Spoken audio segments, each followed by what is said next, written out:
In the quaint town of Meadow Creek, nestled amidst rolling hills, lived elderly Mr. Abernathy, a retired clockmaker known for his intricate creations and solitary life.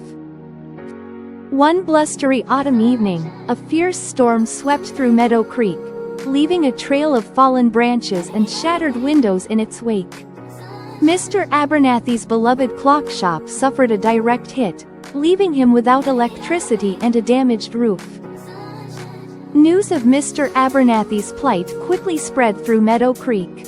Sarah, a young baker known for her warm heart and even warmer pies, organized a community gathering to help him repair his shop. The next morning, the people of Meadow Creek descended upon Mr. Abernathy's shop. Carpenters hammered away at the damaged roof, electricians rewired the circuits, and neighbors swept up debris and comforted the shaken clockmaker. As the sun set, painting the sky with hues of orange and purple, Mr. Abernathy's shop stood repaired, stronger than before. He was overwhelmed by the kindness and generosity of his neighbors. From that day forward, Mr. Abernathy's clock shop became more than just a place of business. It became a symbol of community, resilience, and the power of human connection. In the heart of the city, nestled between towering skyscrapers and bustling streets, stood a peculiar building known as the Lost and Found Post Office. This was no ordinary post office. It was a sanctuary for misplaced letters, forgotten packages, and dreams that had gone astray. Our story revolves around Arthur, a young man with a kind heart and an insatiable curiosity.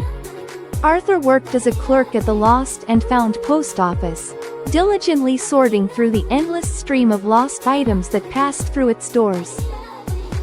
One day, a mysterious package arrived at the post office, unlike anything Arthur had ever seen. It was wrapped in shimmering gold paper and tied with a silken ribbon. There was no return address, no name, just a single word scrawled across the front: hope. Intrigued, Arthur decided to embark on a quest to uncover the package's rightful owner and discover the story behind the mysterious hope. In a realm where magic intertwined with the very fabric of existence, a young enchantress named Alara discovered a hidden wellspring of power within herself. The old Willow Creek post office wasn't delivering much mail anymore. The town, once bustling, had seen better days. Foreclosures dotted Main Street, and the residents seemed to carry a collective weight. Inside the post office, Martha, a woman weathered by years of sorting letters and listening to whispered hopes, felt the decline acutely. She noticed fewer care packages, fewer birthday cards, just bills and bad news. One particularly gloomy afternoon, a young boy named Finn came in, visibly upset. He had lost his grandmother's favorite button, a small, iridescent pearl, while playing in the town square.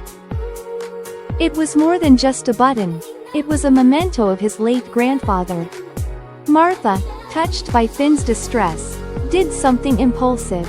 She taped a hand-drawn picture of the button to the bulletin board, beneath a crudely lettered sign: Lost and Found. Hope is delivered here. At first, nothing happened. Then, a few days later, Mrs. Gable, a baker known for her generosity, noticed the poster.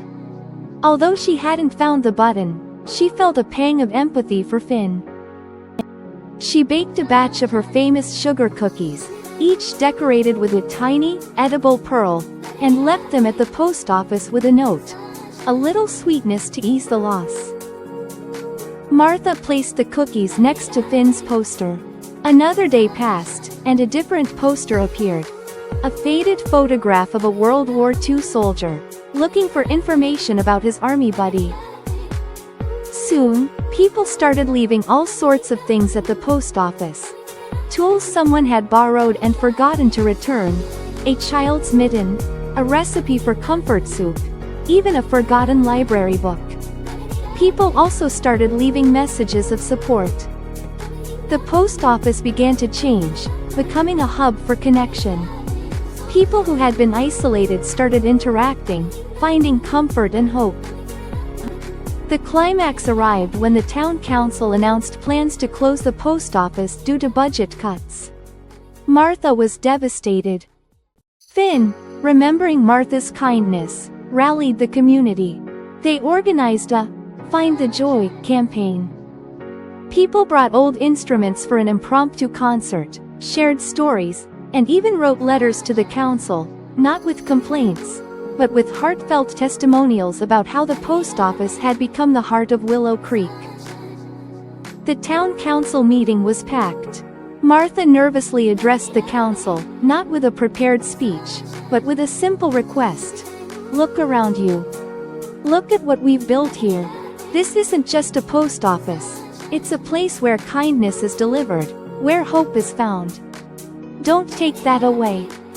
The council, moved by the outpouring of support and the tangible sense of community, voted to keep the post office open. Willow Creek was far from wealthy, but it was rich in something far more valuable: compassion. Finn finally found his grandmother's button, not in the town square, but tucked into the pocket of an old coat someone had left at the Lost and Found. As Martha helps Finn tape it back on his grandmother's coat, she smiles. Hope is always delivered, Finn. You just need to know where to look. The camera pans out, showing the vibrant bulletin board, overflowing with messages of hope and connection, transforming the Willow Creek post office into a beacon of community spirit.